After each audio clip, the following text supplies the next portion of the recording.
I'm just thrilled that you guys are here. Thank you, because again, I think the segue coming in, Erica, you talked about that we can always get better and hone our skills as professionals. And just a little caveat, I'm not a real estate attorney, nor do I claim to be one. And I also don't ever claim to know it all.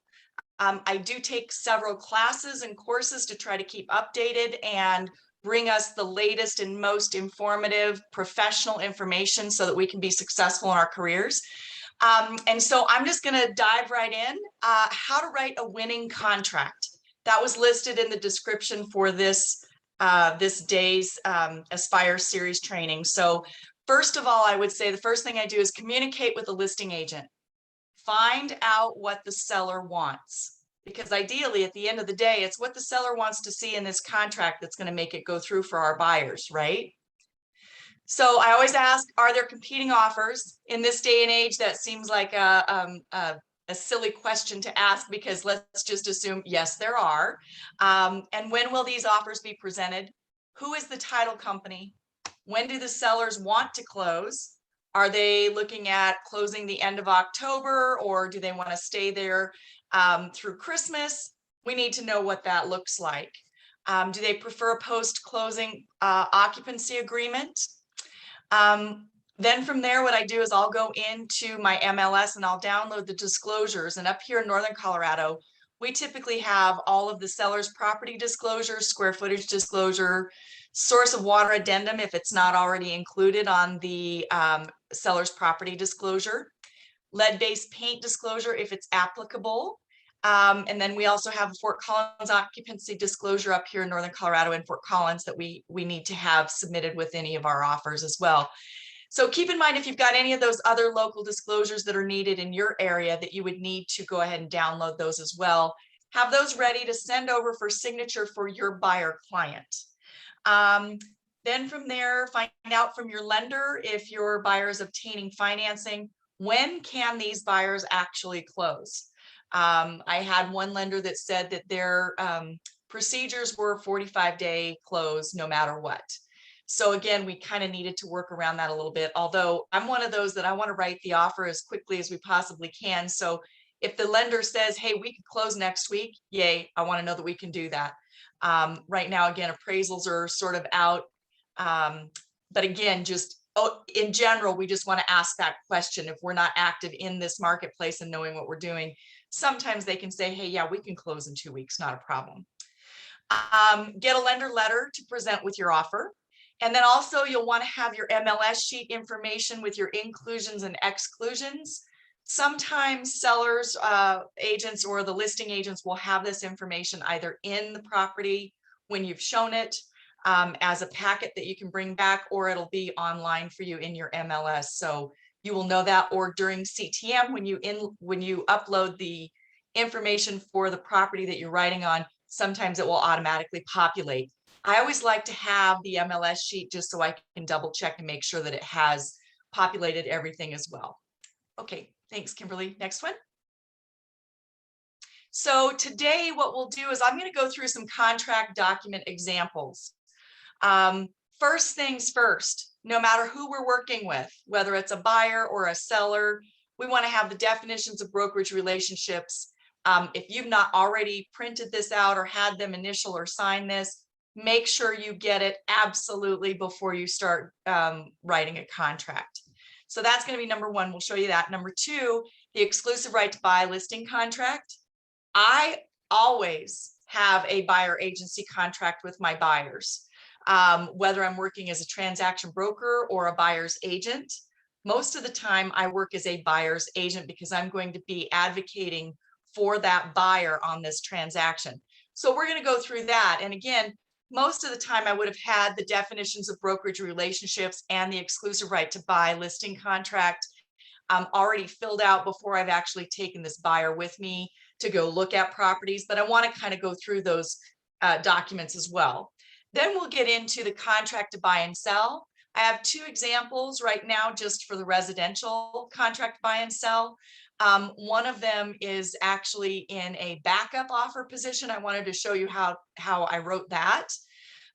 Excuse me. And then we'll move into the exclusive right to sell listing contract. both for residential and for a modular home if needed, if I can get through all of that. So we'll see what we can get through today. And Kimberly, I will try to share my screen right now, and hopefully we'll be able to get through this successfully. So got this, Amber. I'm here if you need me. Thank you so much. I appreciate it. Okay, let's see, ladies, if we can see. Can you see the document on the screen? Okay, You're so good. first of all, this is the definitions of working relationships. And what I do is I go through and I discuss this with my clients pretty specifically, so they understand, you know, that the listing agent may be working as a seller's agent, so they're going to be advocating for the seller. Then I go through and I discuss with them that how I'm working as a buyer's agent. And I tell them, really, for me, this is one of those that it's hard for me not to be an advocate for the buyer, because they're the ones that I'm making that relationship with. And they're the ones that I'm going to maybe have in my car or meet at the property. I'm going to know a little bit about their family. I'm going to know a little bit about their motivation as to why they're wanting to buy this property. So I sometimes will, even if I'm meeting them in person, I'll put a star next to this, just so they know that this is how I'm going to be working for them as a buyer's agent. If you're working as a transaction broker, you can go ahead and discuss that as well. But I think most of us, actually, the contracts that I've seen come across, we are working as agency relationships with our buyers. So if you want to go through and discuss the transaction broker, you can do that. Basically, as a transaction broker, you're not going to be advocating for that buyer. You're just going to be doing the due diligence, providing the information for them, and still using extreme reasonable skill and care in the performance of any agreement with them throughout the contract. But like I said, I typically will work as a buyer's agent, because that way I can give them my opinion. I don't set the price that they want to offer, but I can give them the opinion, and I can say, you know what, based on these statistics in this marketplace, this is how I would suggest you come in with an offer. As a transaction broker, basically, you just put that information out there and you say, here are the statistics. If you want to go ahead and make an offer, you tell me what feels good to you, where you would like to go ahead and make this offer price.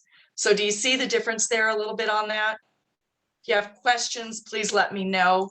Again, my attorney advisor suggests that I work as a buyer's agent, so I typically do.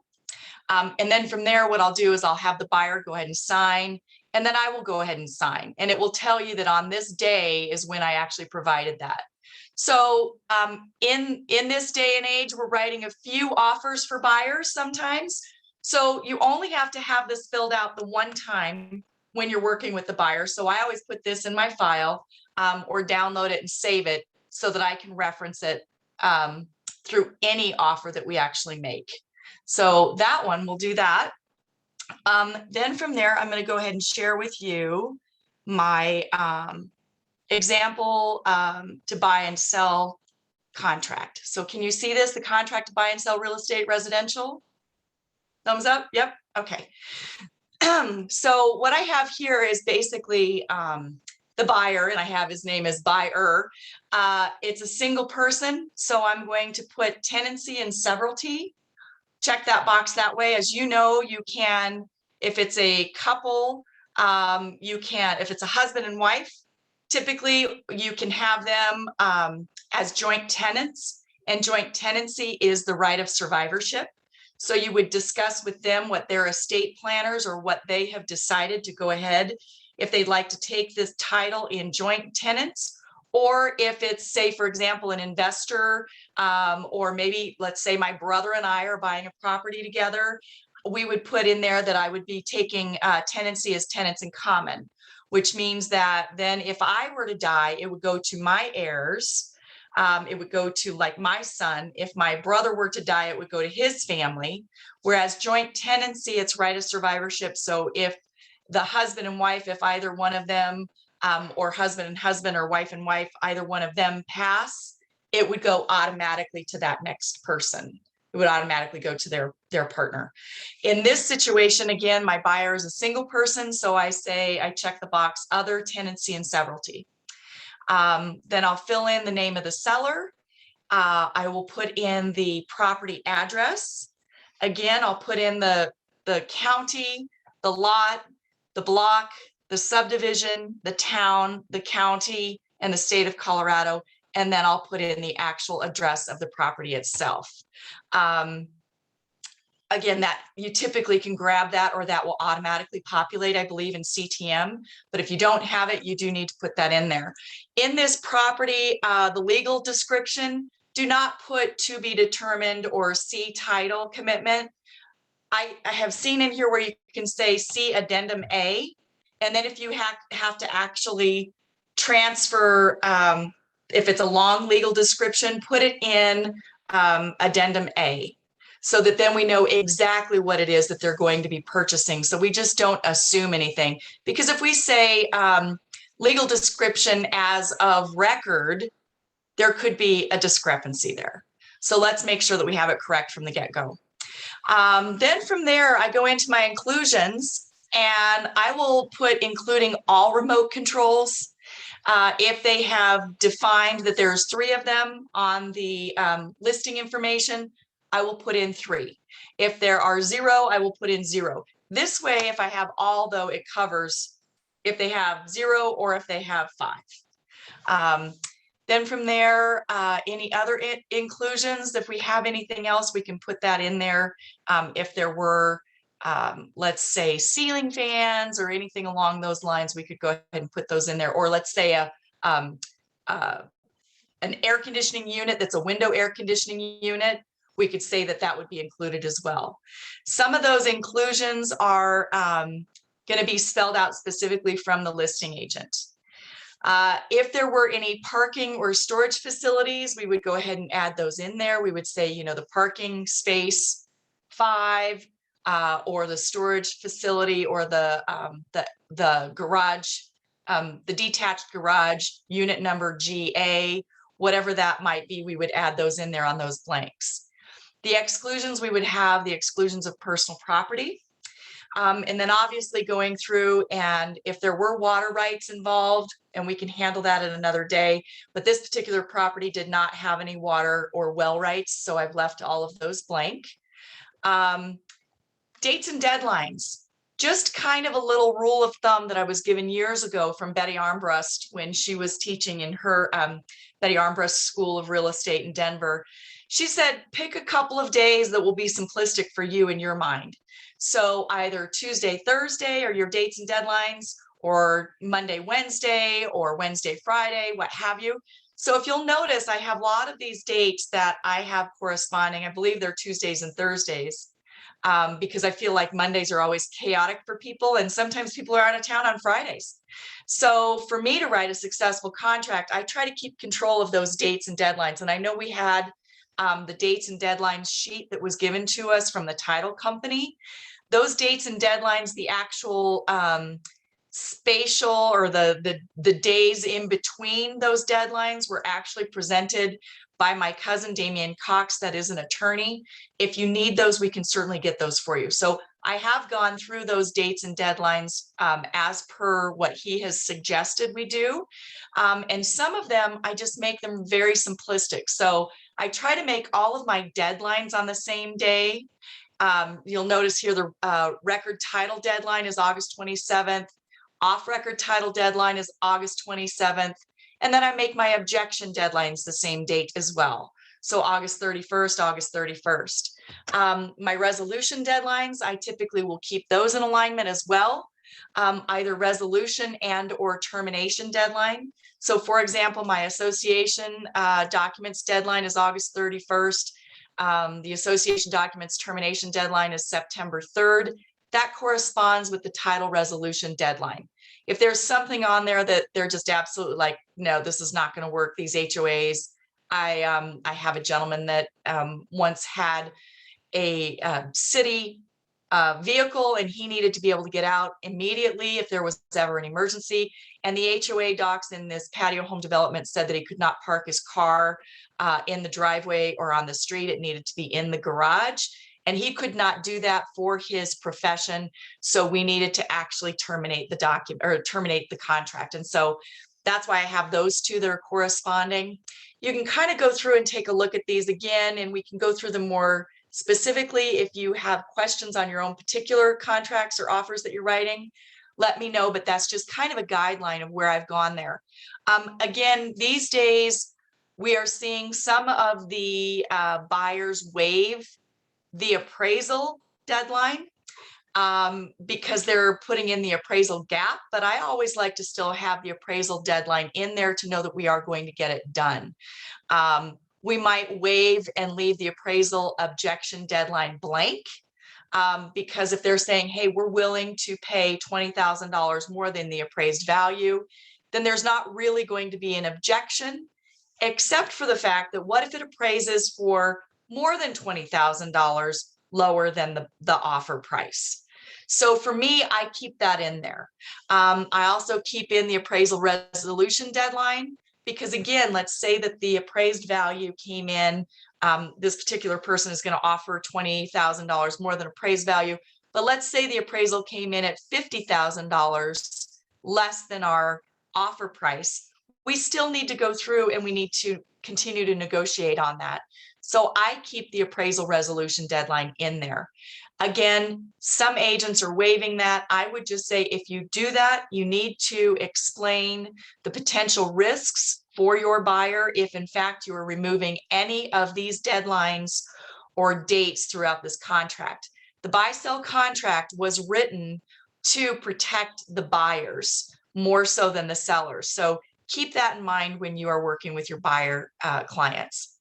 Again, inspection objection deadline. Some folks are waiving the inspection objection, and I'm actually okay with waiving the objection so long as you do not waive the inspection termination.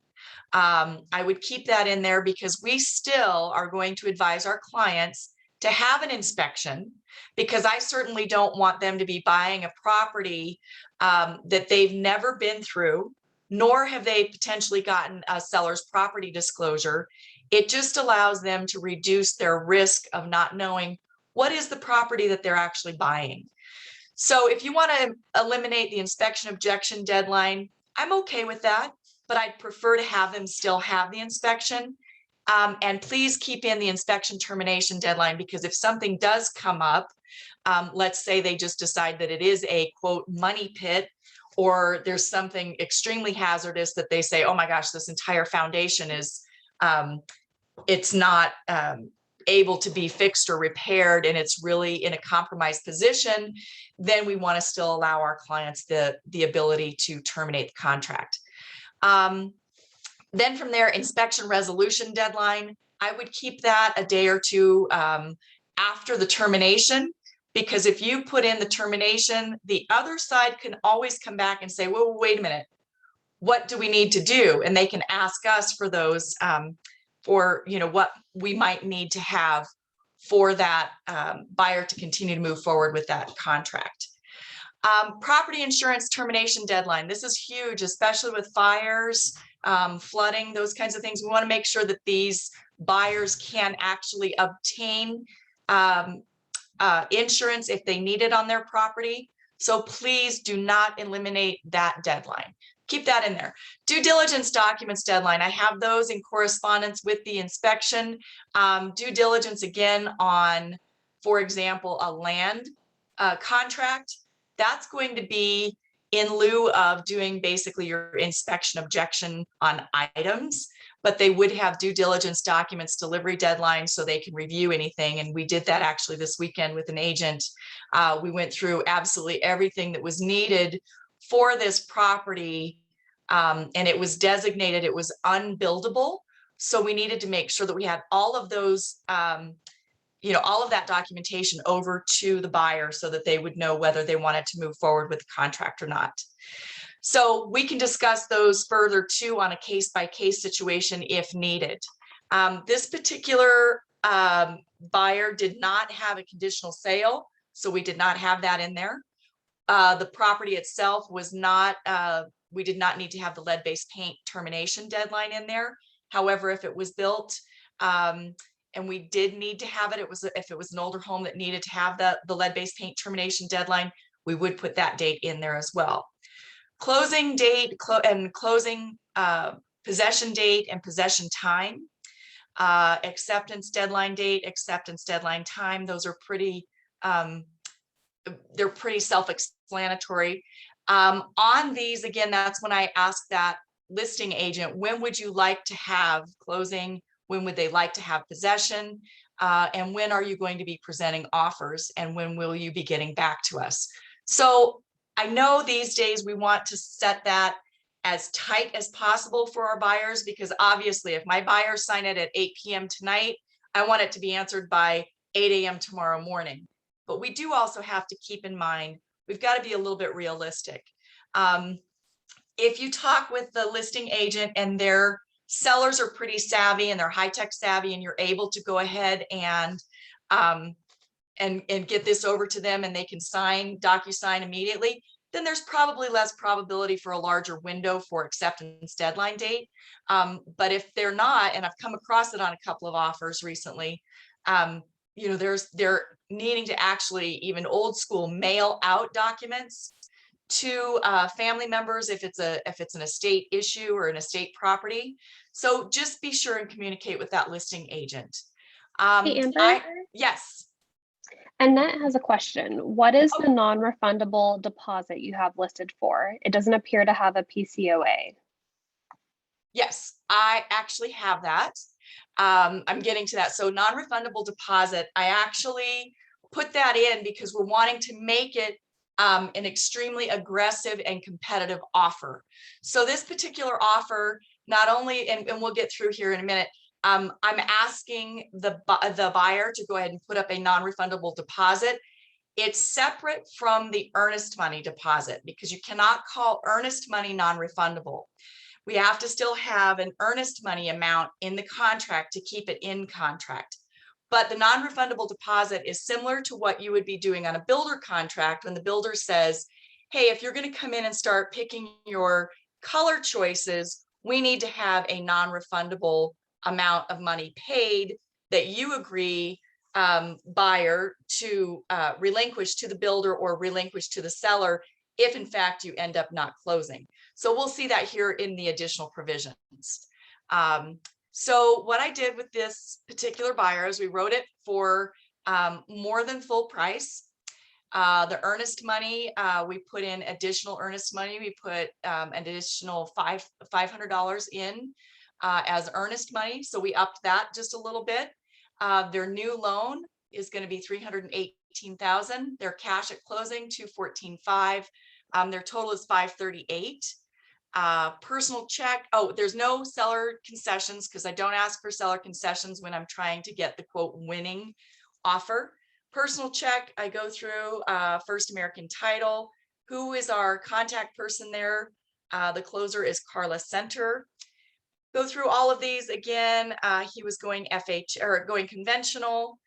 I eliminate the assumption and the seller private financing sections in the contract. So it makes it a little easier for that listing agent. They don't have to read through all of that. I've come across where some agents don't realize that you can do that in your software when you're writing your contracts, and you can. So all of this is standard. We'll see where that all goes here. Just the explanation.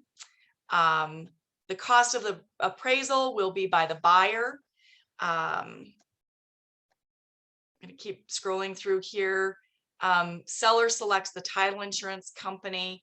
In here, the OEC, the owner's extended coverage will say that the title commitment will commit over that, but it will be paid for by the buyer. If I were not writing in a competitive offer situation, I would ask the seller to pay for that. But right now I'm wanting to make the buyer pay for all of those things, but I still do want them to have it. Excuse me. I hope I don't lose my voice. I had laryngitis yesterday.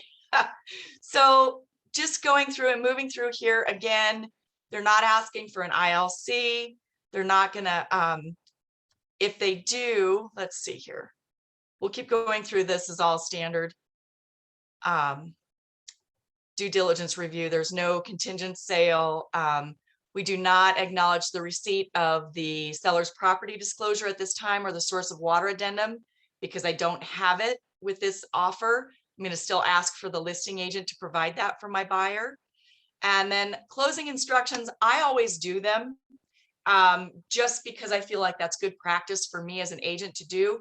I know that the title company will more than likely, or they will submit and they'll do their own at closing, but I like to have it out there just so that we know, so that if there's any misunderstanding as to the title company, or what's transpiring, then they can correct me at that time. I will always ask for a general warranty deed, although sometimes they will not give us a general warranty deed. They will come back and counter with a special warranty deed, which is just fine. I just always want to ask for the strongest deed possible that I can for my buyer. If by chance that's not able to be given, we will certainly accept it in a counter proposal. Closing costs 1/2 by 1/2. Sometimes I will put that the buyer will pay for all of the closing costs, the closing services, not closing costs, closing services. But for right now, I'm asking it to be split.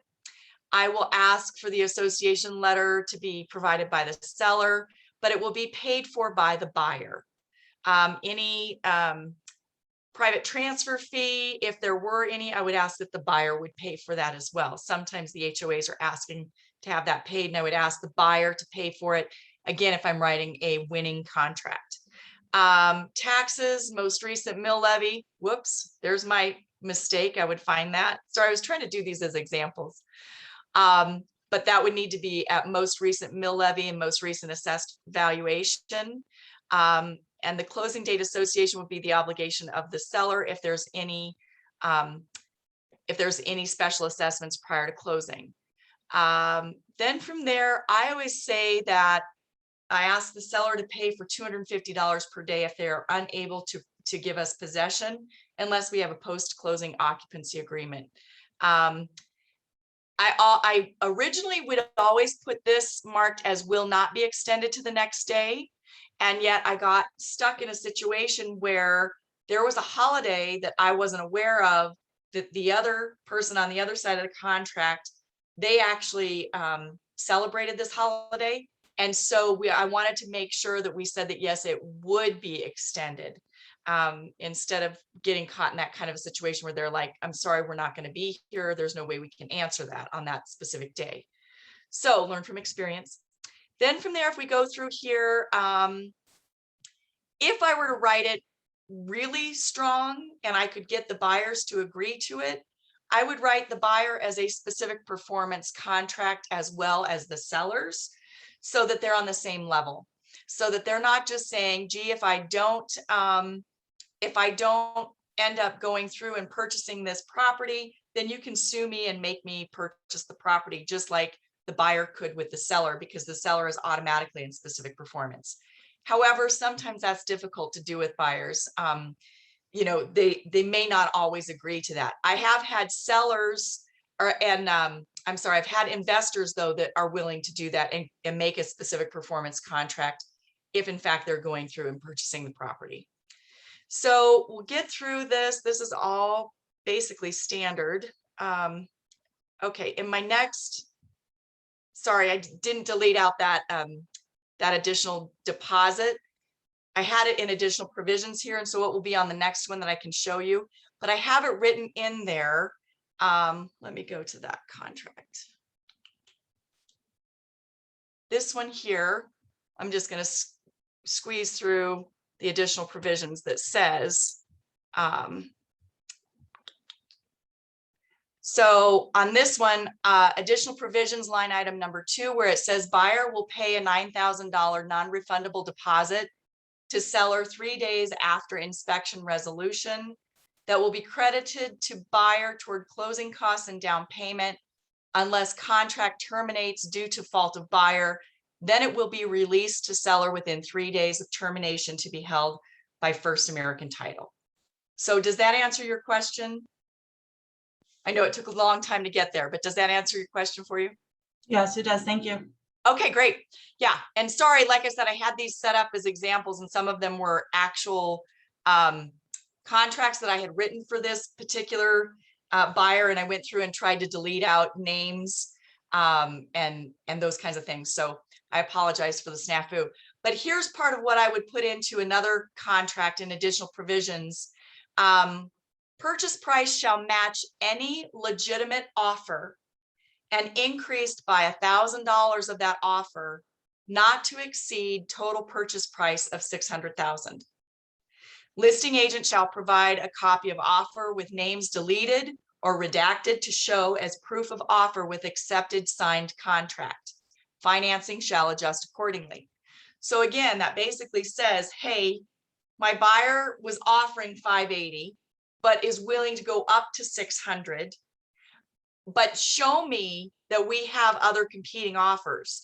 So what happens is the listing agent will then provide a counter back to us, and they will provide the signature lines with the buyer's names crossed out, and will show us the purchase price page of the contract that shows that they were offering X amount as the offer, and then ours will be increased by $1,000 more. So let's say, for example, there was a competing offer that went up to 598. And then they would come back and counter ours at 599, and they would show us that this other contract came in, or this other offer came in, excuse me, this other offer came in at 598. My buyer in this clause says they are willing to pay $1,000 more. So that I will write in there, and that's what's called an escalation clause. So we have those, and I think some of you have used those because I've seen those on your contracts already. And then we've gone through the non-refundable deposit. So some agents are aware of how to use that non-refundable deposit and some are not. Some listing agents may not understand what you're saying, and they may argue the fact that they're saying it's not a earnest money. I agree, it is not earnest money. We still kept our $5,500 earnest money as earnest money. We're just agreeing to take $9,000 and give it to them as the non-refundable deposit. Again, both of those will be credited at closing towards our down payment and closing costs for this buyer. This also says that the buyer will pay up to $20,000 for the difference of the appraised value up to and not to exceed $600,000. Buyer acknowledges that the appraised value will not change the contract price to a lower price. This says, okay, we're willing to pay up to, so now we're under contract at $599. It says that they would pay up to $600,000, but we're under contract at $599, and they'll pay $20,000 difference. So let's say if the appraisal comes in $20,000 less than the $599, then this buyer still is willing to pay, and they will bring this $20,000 as additional cash to closing. With this gentleman being able to have, they have a substantial amount of money that's down. He was putting down over $200,000. And so if you remember on the lender presentation that we had the other day, they may not have to bring additional $20,000. They may have already got that covered within where they are with their loan that they've already set up with their lender. So double check with them and make sure that that's workable. But if by chance this buyer was only putting down the minimum amount for down payment, they may need to actually have the additional $20,000 that they're going to bring cash to closing at the time of closing. So make sure you know when you're writing this, what that actually means for your particular buyer. If they've got a large down payment already, they may not have to bring the additional. If they do not, they may have to bring the additional. So keep that in mind. This is also a one-way appraisal gap. It is not the two-way appraisal gap. The one-way appraisal gap says that they will be willing to pay more if it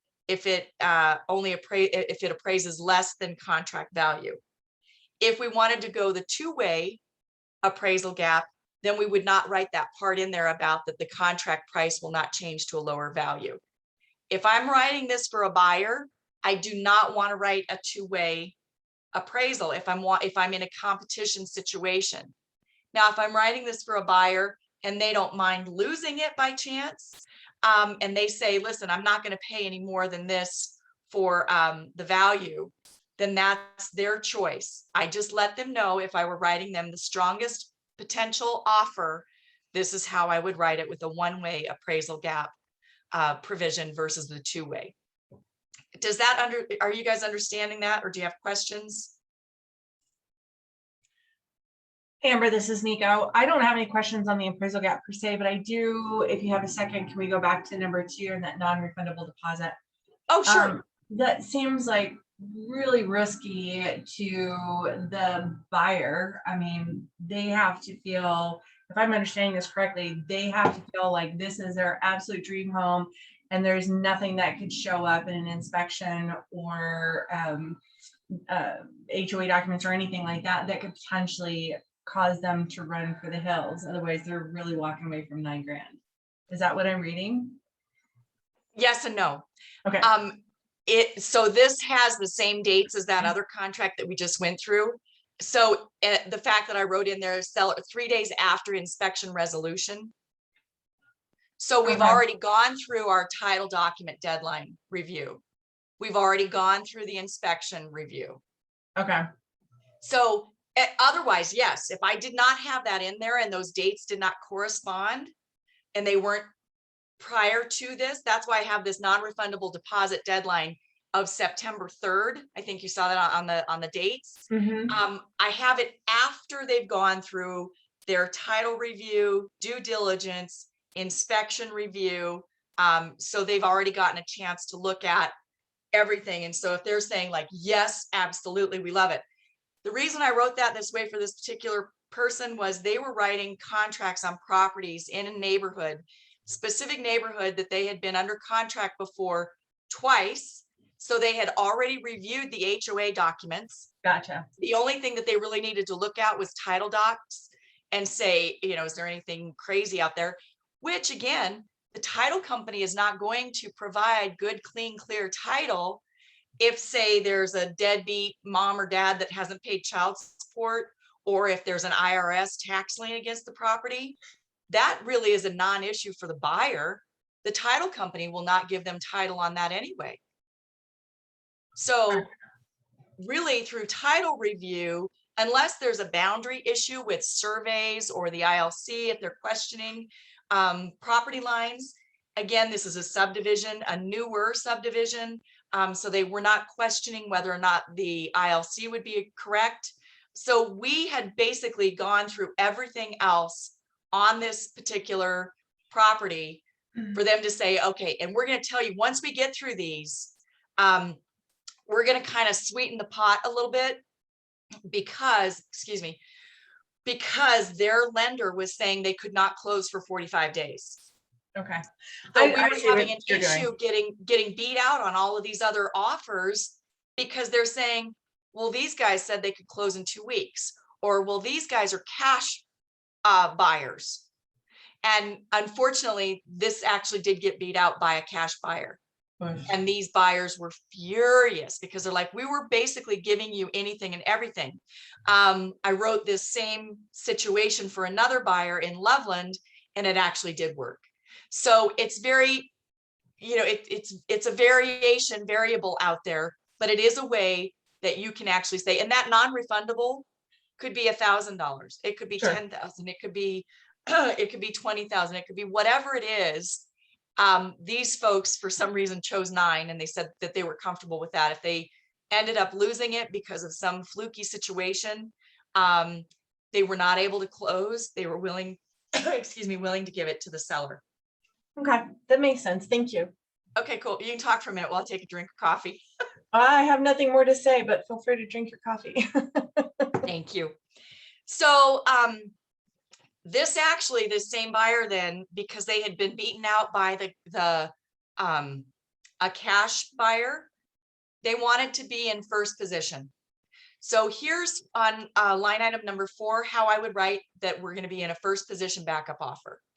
So I'm going to acknowledge, buyer acknowledges that they are in a first position backup offer and will be moved into under contract status upon notice from seller's agent that the current contract has terminated or has been voided or void and shown in writing of such notice. And again, seller or seller's agent shall provide the names of buyers or at least first name, last initial of the current contract to verify that it is the contract contingency for the buyers to move into under contract status with the seller. Again, they don't need to send me over the entire contract, but I would like to have the price so we know where our price is. And I would like to have the name of the buyers or the new buyers so that we know, so that all of a sudden the listing agent can't say, ooh, I got a better backup offer and I'm going to bump it up and move these people out. This is for their protection. So if by chance we ever felt like something shady happened like that, we could go back and actually present it in a mediation situation or arbitration situation. So I'm going to kind of scroll back up to my dates and deadlines here so you can see where I put that in here with. So new loan termination deadline is going to be 42 days after the first position. So after they're moved into first position, which means we would have to have the listing agent then give us notice that contract number 1 has fallen and now we are in first position. Now they have 42 days after that first position date for them to get their loan. Then from there, the appraisal deadline, I put that as 40 days after the first position. Closing date is 45 days after first position. And the possession date is closing. And then the possession time is 4 p.m. Mountain Standard Time. So that's how I would write that if by chance, because again, these folks said, you know, we're not able to get through to anything. We want to write a backup offer position. So that's how I write those. Okay, so can you all see this exclusive right to buy contract? Okay. So this basically, I wanted to go through and just reiterate that I always fill these out for my buyers as well. And I just put in their name, put in our company, and then I make sure that I don't get myself stuck into a situation that I cannot perform as a professional for them. So for example, I'm just going to spell it out that I'm going to help this buyer number 1, which is their name, purchase a home in or around Northern Colorado up to $400,000. I will put in the listing period from the date that I'm going to have them sign this. And I typically will do it for whatever market is dictating in their neighborhood, how many days on the market and days to close. So if I'm thinking that it might be difficult in this marketplace for them to get under contract and close, I actually will put it through to the end of the year. And again, this is part of that, asking them for loyalty to work with you, because you're going to be working really hard for these folks, especially in this marketplace. Again, I will extend it to a holiday. I will work as a buyer agent only. If you're going to work as a transaction broker, then you would not check that box. I go through these brokerage duties with these buyers so they understand that, you know, here's what I'm going to do. I'm going to exercise reasonable skill and care for the buyer, including but not limited to performing the terms of any written or oral agreement with buyer, presenting all offers to and from buyer in a timely manner, regardless of whether buyer is already a party to a contract for the purchase of the property. So again, if I'm going to still keep them updated on any other properties that, even if they're under contract on a property, if they like this other one and I still get information on it, I still have to present that information to them, just like I would to a seller if they were, if we got more offers that came in even after we're under contract. I would disclose to the buyer any adverse material effects that I know by the broker, advising the buyer regarding the transaction and advising the buyer to obtain expert advice as to material matters about which broker knows, but the specifics of which are beyond the expertise of broker. That's a key factor. I never claim to be an inspector. I had a buyer that wanted me to give them my advice and my opinion on, you know, what this window well looked like. They're like, well, what's up with the window well, Amber? It looks like it's eroding and it looks like there could be water damage. You know what I said? I have no idea. Yeah, it looks like maybe we need to get somebody else in here to take a look at it. I can't say to them, oh yeah, it does look like rust. Oh, it does look like there's mold. So just keep in mind, and when I'm going through this with my buyers, I explain that to them so they don't have the expectation of me being that inspector. Again, with financing as well, I let them know that's not my job. Is to make sure that I'm aware of financing and financing situations. But really my job is to get them to a lender that will be able to discuss their loan program with them efficiently, professionally, But it's not that I'm supposed to know all the ins and outs of the program that they're getting and what they're actually going to agree to with their lender. So then from there, accounting in a timely manner for all money and property received. Again, nowadays, it's really nice because they can deliver the earnest money directly and or they can wire it. I've had a couple of buyers that were not able to actually drive back up here to Northern Colorado to get their earnest money check dropped off at the title company. And they were not able to even drop it off at an area, one of the sister companies down in the Denver area. So they are allowing buyers to do a wire transfer. So keep that in mind. My job is to keep the buyer fully informed regarding the transaction, and I must not disclose the following information without informed consent of the buyer: that the buyer is willing to pay more than the purchase price offered for the property, what the buyer's motivating factors are, that the buyer will agree to financing terms other than those offered. Any material information about the buyer, unless disclosure is required by law or failure to disclose such information, would constitute fraud or dishonest dealing. So if I know that this buyer has had a bankruptcy, I do need to disclose that.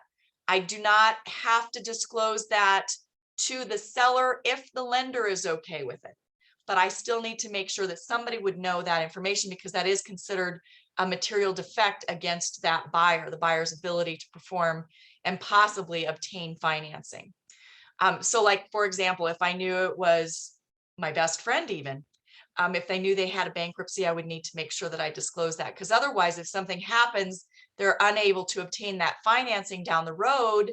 And the lender says, well, Amber, you knew this is your best friend. I could be held accountable for that. So again, part of our duty is to disclose, as I said on my Monday Colorado Connection. So again, I know you all have read through these, but again, it's really good to just read through these with your buyers. Will not disclose any confidential information, but you will consent to disclose that to the supervising broker or designee for the purpose of proper supervision, providing that this such supervising broker or designee does not further disclose such information without consent of buyer or use such information to the detriment of buyer as well. So for example, if this buyer is getting divorced, you know, and you as a broker need to discuss something with me, you can disclose that to me, but then that's not something that we are going to disclose to any of the sellers or the listing agents that we may be presenting offers for this buyer on. Buyer may show properties in which buyer is interested to other prospective buyers without breaching any duty or obligation to buyer. Broker is not prohibited from showing competing buyers the same property and from assisting competing buyers in attempting to purchase a particular property.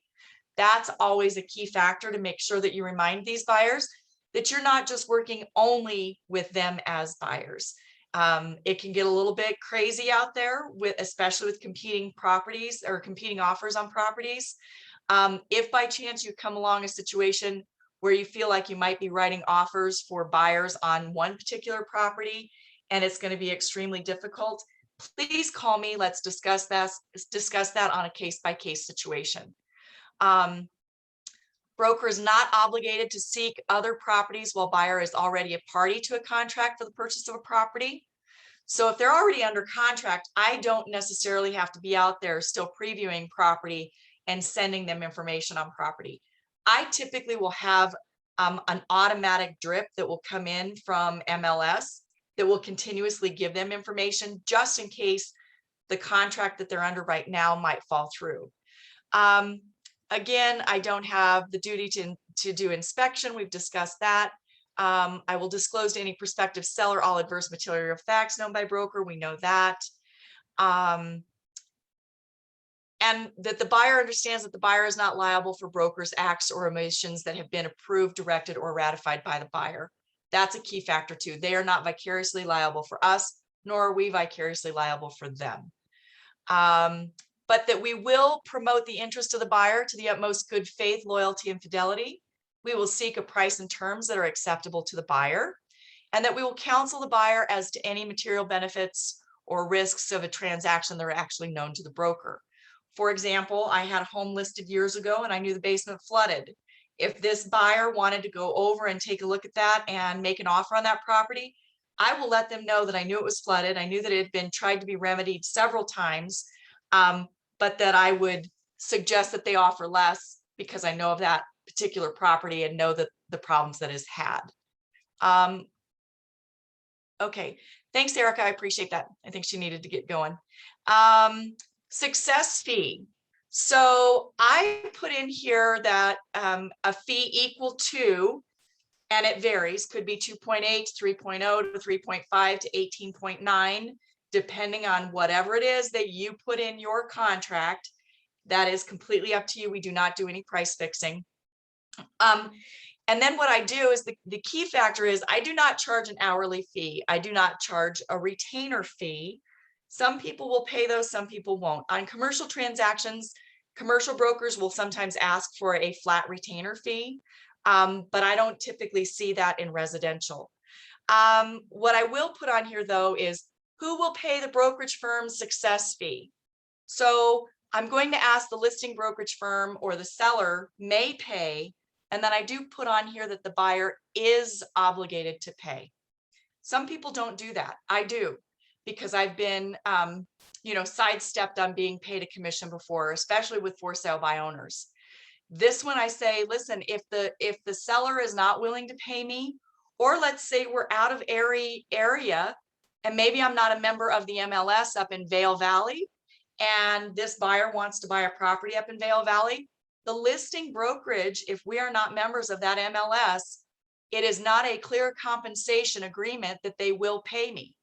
So I can write in the contract that I'd like them to pay me. Now they'd kind of be jerks if they didn't, but they have the opportunity of saying, no, Amber, you're not a member of our MLS and we're not going to pay you. This way it says to my buyer, well, let's write the offer, X amount less of what they would normally be offering another agent. And then you agree to pay me outside of closing, or we can actually add it in the purchase price and just say that it will be paid by the buyer at closing. So on the settlement statement, it won't show as a fee to the seller. It will show as a fee to the buyer. It will be the same net settlement at the end of the day to the sellers. They'll get their same amount, and we can move forward that way. But again, I put that in there. I also do a holdover period. And I've seen on some of you that have done these buyer agency agreements, you don't put a holdover number in there. I do. I put 180 calendar days. I do not want them walking down the street in a couple of months and then saying to that owner that didn't sell the property that was overpriced, hey, I'm finally out of that buyer agency agreement. Let's go ahead and buy the property and we'll eliminate the realtors. I don't jive with that at all. I think we're professionals and we deserve to get paid what we deserve to get paid. So I would suggest you put that in there. Buyer will owe the brokerage firm a success fee, so that they know that if they've gone to any of these other properties that we've actually written offers on, that I do expect to get paid. And I think that's only fair. I mean, I would expect that I would pay them if they were my real estate brokers. So I say that they're not currently a party to any other agreement. If they are, then we need to know who that's with. Once you sign a buyer agency agreement with another agent, it does nullify that first one. So we would want to know that. And again, that's something you would want to be sure and let me know as your employing broker, so that if we have an issue down the road with that other agent, we'll know how to handle it. I'm going to go kind of quick here because I know we're running out of time a bit, but on this brokerage services showing properties, I do not leave this so open-ended that I am now, at their beck and call for absolutely everything, because I have found that clients will take up and absorb any and all of our time if we allow them to. Again, we are professionals, just like a doctor. If you're going to go into the ER after hours, you're going to get paid additional dollars for that, right? Or the doctors will. So again, I feel like we can put our parameters on who we are as professionals. So I will say, here's what I'm going to do. I'm going to search the MLS and other marketing sites to find properties for sale, show properties, write contract, help them through a successful closing. I can also put in there, I will have a buyer plan that I will give them that will set out, bullet points of here's what I'm willing to do. Here's what I will do. Here's what I'll help you with, even down to giving them information for inspectors, information for moving companies. I'll provide them with, information for lenders if they don't already have one. So I can sometimes put in there to see Amber's buyer plan as well. But I'll put in here too that the limitations that I have, if any, on the buyer or the broker being able to access properties due to such methods. I'm going to say not outside of normal business hours for real estate, meaning I'm willing to show them a property at 8 a.m. and I'm also willing to show them up until 7 p.m. I'm not willing to show them after that. Part of that is that it's risk reduction. After 7 p.m., even in the summer, sometimes it's starting to get dark. I don't want to be showing property, especially a vacant home, with buyers and putting myself at risk. Now, if I need to make an exception to that, then I can approve it, but it says unless approved by the agent. So again, if somebody says the only time I can see it is before I have to be at work and I have to be at work by 8, if I'm able to get agreement from the listing agent, the seller, that we can get in there at 7 a.m., then again, on approval, I'm willing to do that. But I put these parameters in there so that they can understand and start to appreciate me and respect me as a professional in this industry, because I have been yanked around a time or two. Again, the services that I'll use, Iris, internet, networking, those kinds of things, is how I will be able to know what's on the market, what's out there, and what I can show them. So the rest of this is pretty self-explanatory. I would get it signed so that we can move forward. So hopefully that gives you some information as to how I would move through the process of working through a buyer and writing a winning offer, winning contract for those buyers. Next week, I'll go through on the listing contracts.